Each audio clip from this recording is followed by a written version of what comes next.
Hello and welcome. Today we're going to do a little review of flux. And what we mean by flux is a motion of stuff. In this case, we're really going to focus on a mass, but we could also talk about energy or other quantities as well. But we'll just keep it focus on mass to keep it concrete. And we're going to talk about it has to be through some sort of boundary, and it has to be per unit time. And this means that we're talking about flux really as a rate, and it's in units of mass. If we're talking about mass flux, that is, over time. All right, so let's think about this a little bit more. So what we really need to do is talk about. We'll start with a few notation here, or some of our quantities, some definitions.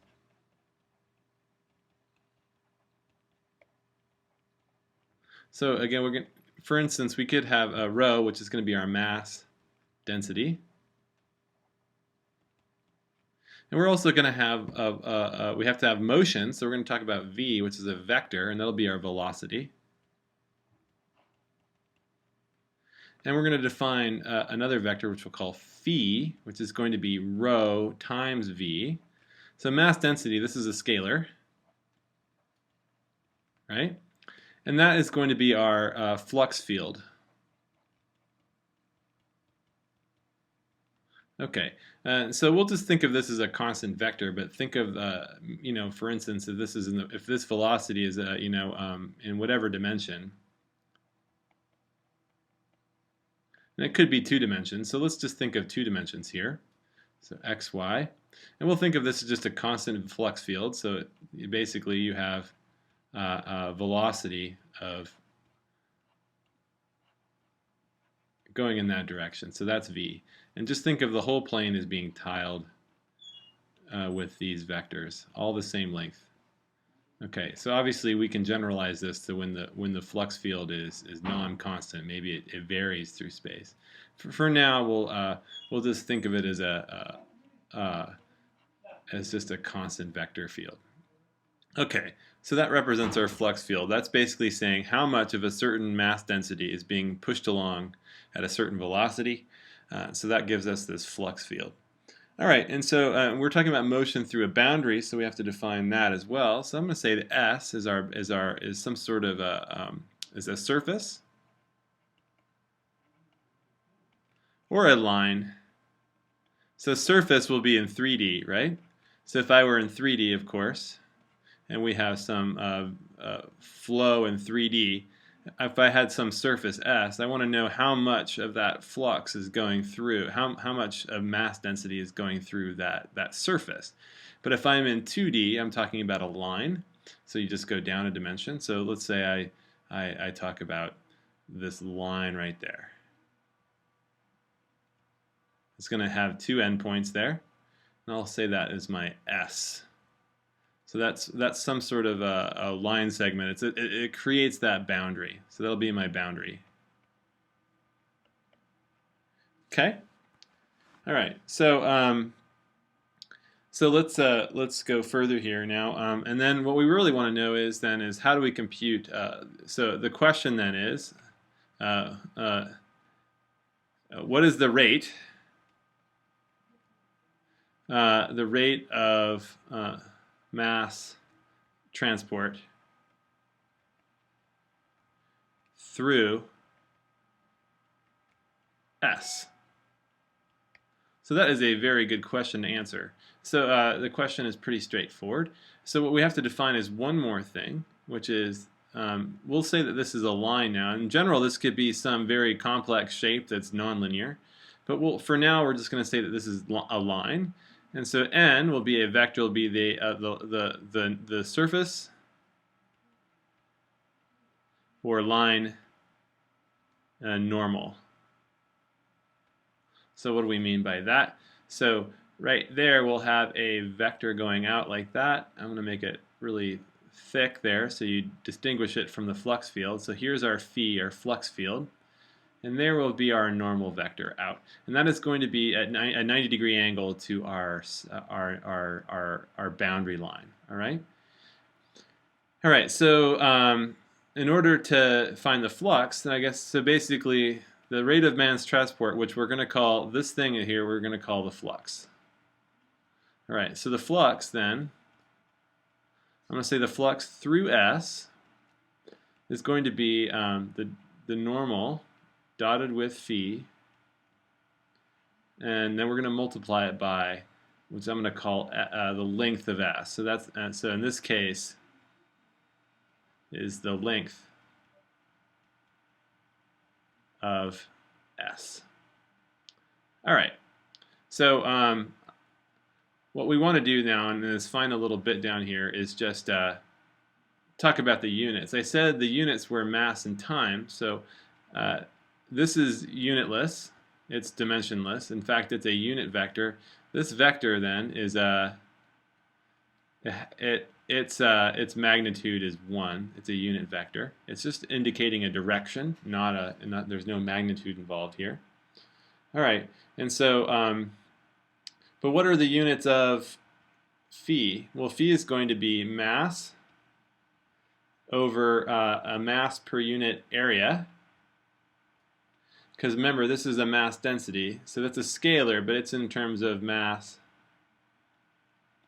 area. And so area, of course, is the length squared. And then we have velocity, and that's going to be length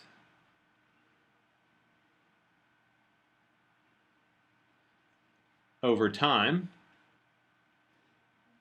And then finally, we're multiplying it by a length, S, right there. So that's going to be a length. So, of course, length times length makes an area. So the area cancels with the two lengths. And then we have mass over time.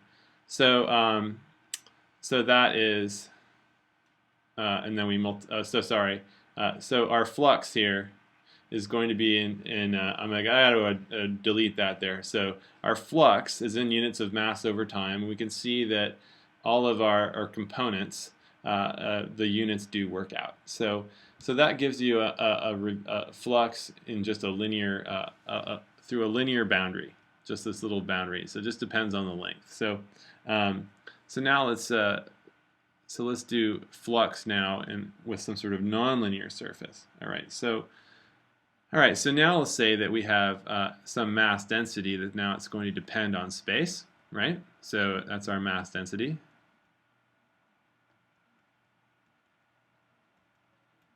So it's still in units of mass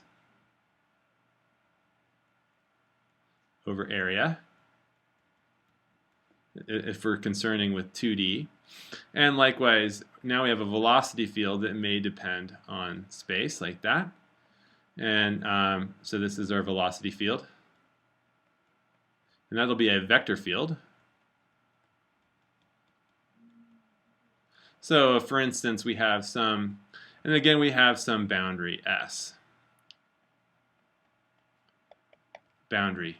All right, so let's say our boundary is this S here, and I want to know, and then we have a flux field, which is going to be just, again, rho times V. Okay, again, this is a scalar times a vector field. So, and let's just write this vector field down. I'm just going to give sort of artwork definition here.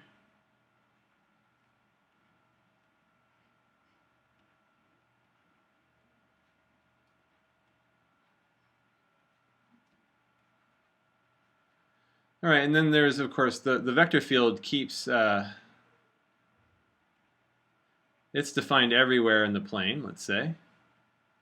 But we really want to know just what the flux is through this boundary. So we want to know what the total flux is through that, over that whole boundary, like that. Okay, and so just like before, we just cut it into little line segments. Each segment we can call a little s, call it SI, right? All right, and then each one we can associate has a surface normal. So over here we can take the surface normal there and call that SI, another SI. All right, and then of course the net flux,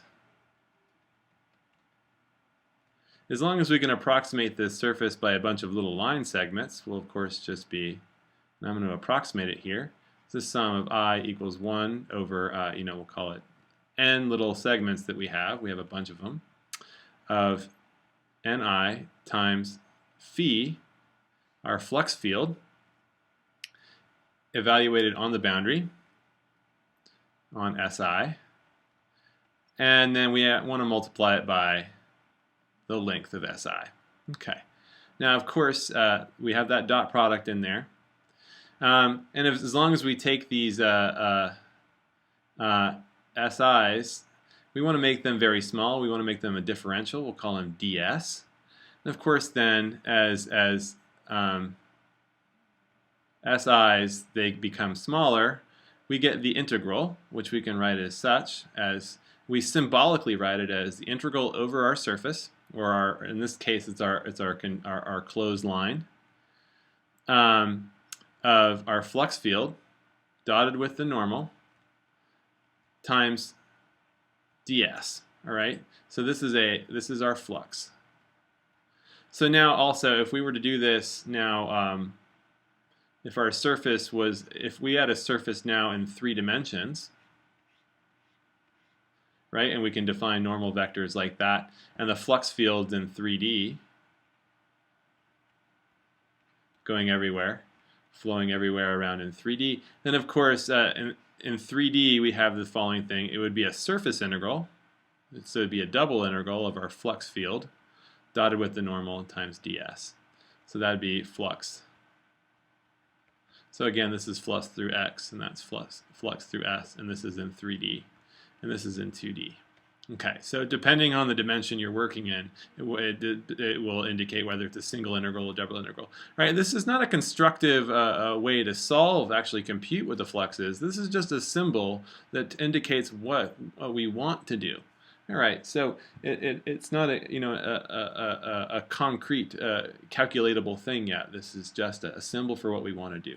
So flux, of course, is very important for our calculations for figuring out how, the motion of mass density through regions of space. Again, partial differential equations, they're fundamental. One of the fundamental tools we'll need to study partial differential equation is the motion of a mass density through regions of space. So that's why we want to review vector calculus here. All right, so let's just maybe talk about a simple example of this. So let's do that example. So let's talk about a flux field, and we'll make it a straightforward example, and it's going to be x plus y, and then a y minus x. Okay, and we'll make our s. We'll make it just be a circle with a radius r equals 2. Okay, and it's centered at the origin. Okay. All right, so we can write that down. I'm going to put that down like that. There's our circle. All right, so what does this vector field look like? Well, I'll spare you the details, but there's the origin there, and then we're going to go out 2 spaces. All right, so we're sitting right there. So I'll look at the point 2, 0. So we put 2, 0 in here, and we're going to get 2, negative 2. So our vector field kind of points down 2 and then over 2. And what about up here? If I go up to this point right there, we see that's 0, 2, so that becomes 2, 2. Goes like that. So it turns out it looks sort of like the vector field kind of looks like that on that circle. Right, so again, the total flux through S is going to be, and we'll write down symbolically what it is. It's going to be integral over this line S, this circle, of the flux field dotted with the surface normal, which we haven't defined yet, times ds, our little tiny length segment along this circle. All right, so what was the surface normal? Well, the surface normal is actually just going to emanate straight out. It's going to point out radially. So that's n, and that's n there. It's going to point out radially. We can actually define that as follows. It's just going to be x comma y, right? That's just the pointing radially out. But we don't want, again, we want a unit vector, so we have to take the square root of x squared plus y squared. And that just makes sure that our normal vector is actually a normal vector. It's a unit vector, so it has a length 1, because we don't want the length of n to matter in our calculation. All right, and that's precisely that this vector field then, this becomes the component of phi in the direction n, and that of course tells you exactly how much of this mass flux is going through our surface at every little ds line segment. All right, so let's let's do this calculation all the way through. We're going to need to convert to polar coordinates.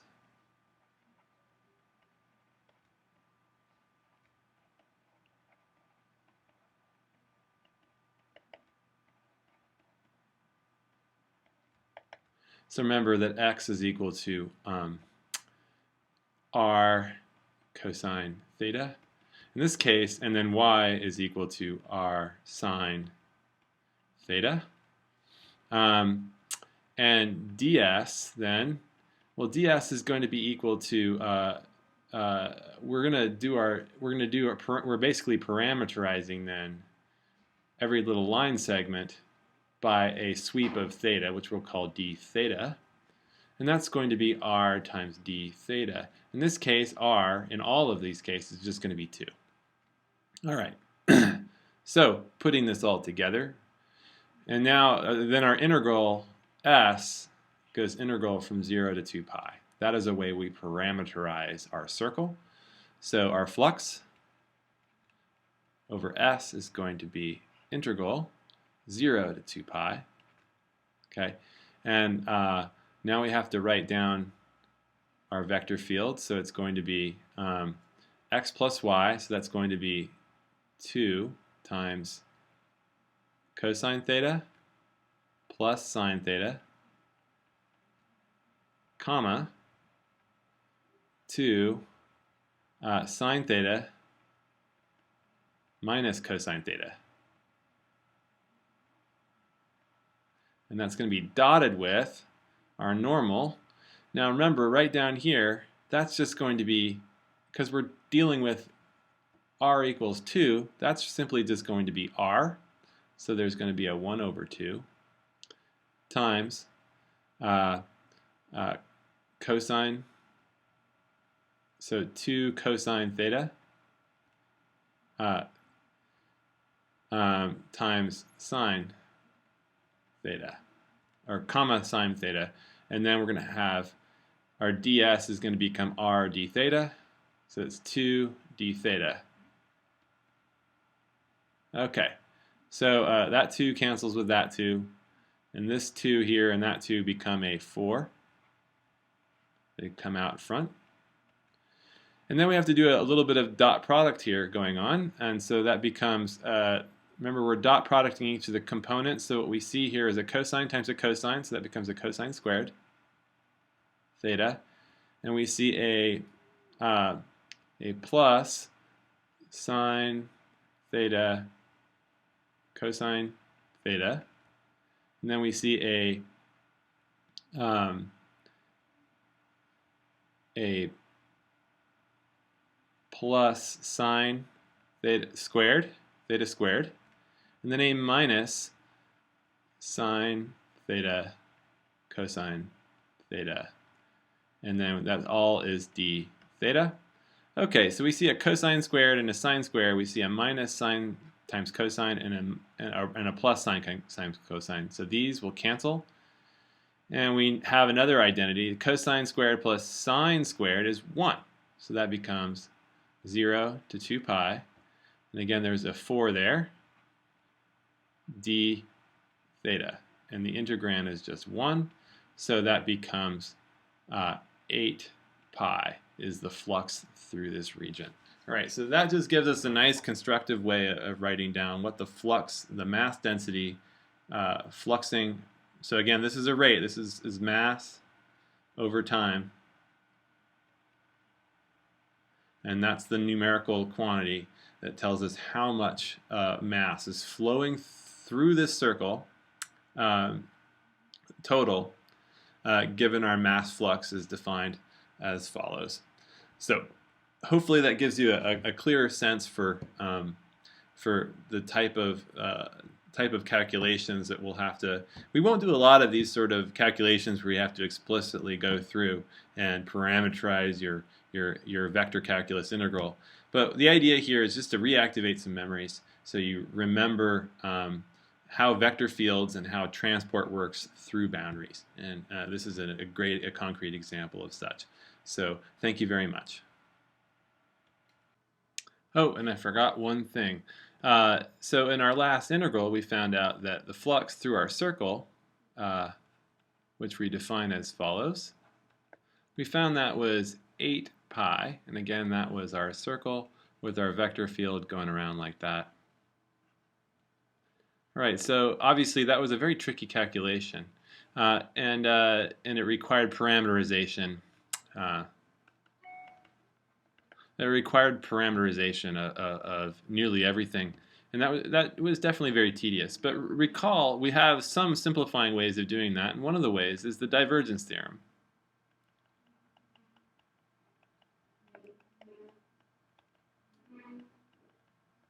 All right, so the divergence theorem states that when you have a flux integral over a closed boundary,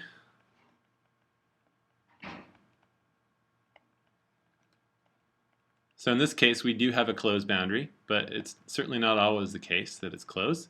But in this case we have a circle which is definitely closed. Then our flux of our flux field through that boundary can be expressed as the area integral over the volume, and in this way, actually I'm not going to call it that. I'm going to call it an area there. So the interior of the circle will be a double integral over the area times the divergence of our vector field, all right, dA. So recall what the divergence is. So the divergence is the gradient dotted with our flux field. And let's write down what that is. So remember that this is going to be equal to the partial derivative of x of what I'll call phi1, the first component of our vector field, plus the partial derivative of y of the second component of our vector field. So in this case, that was the partial derivative of x of the vector field x plus y plus the partial derivative of y times y minus x. And that, of course, is a very simple calculation, and that's going to be, well, that'll be 1. The derivative of x is just 1, and the derivative of y is just 1, so that becomes 2. So this integral becomes the integral over the circle, over the disk, of the divergence, which in this case is just the numerical value 2 for the whole entire circle. So this whole thing right there, it's all just 2. All right? So we're going to times it by dA, which is a tiny little area segment inside that circle. And of course, we're going to use polar coordinates again. We know that dA is equal to r dr d theta. You seem to recall that from your Calculus 3 class that you've probably had. Maybe not so long ago, but maybe quite a long time ago. So hopefully we're reactivating some of those memories. And that'll be, of course, the integral 0 to 2 pi, 0 to 2, because the radius of our circle is 2 as well. 2 times r dr d theta. Okay, again, that quickly we'll find out that's 4 pi, integral 0 to 2 of r dr, and that will become, give us a little runway here to finish this out, 4 pi times r squared over 2, evaluated at 0 to 2, which is of course 8 pi, just like before. So we'll need the divergence theorem later on. We'll be using it both explicitly and non-explicitly later on in the course. So hopefully that reactivates that memory. Thank you very much.